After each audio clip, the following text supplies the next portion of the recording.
In this video, I'm gonna teach you how to play with Chop in GTA 5. It's a very easy process, so make sure to follow along. You can actually interact with Chop in many ways. You can even pet him. In order to do this and interact with Chop, first locate him on the map. If you know where he's at, then just go to that specific location, or you can open the map and look for this bone icon. This is going to represent the location where Chop is. Go over to Chop, and as soon as you get close, you should see prompts at the top left corner of the screen.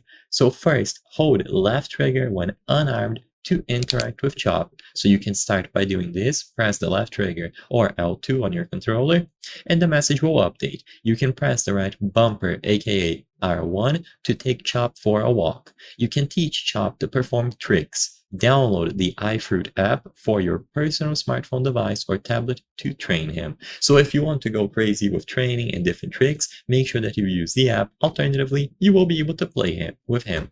When you do this, you will see this message when taking Chop for a walk. So if you walk outside of this general area, you go into the street. When taking Chop for a walk, Franklin can play fetch using the ball and the weapon wheel. So now you can switch to this ball that you see on your weapon wheel and throw it for Chop to fetch. There is no secret to this. Very simple to do. You will be able to interact with Chop. You will see some funny voice lines, and you can repeat this as many times as you wish. He will follow you when you prompt him to walk. So if you choose the right bumper, he is always going to follow right behind Franklin. And you can go to any location, he will follow. Once you are done playing, you can press the same button that appears on the top left, which should be right bumper, and that will send him home automatically. So I hope I was able to help you. If this video helped you, please consider subscribing. As you can see, according to our channel metrics, 83% of the people watching our videos are not subscribed.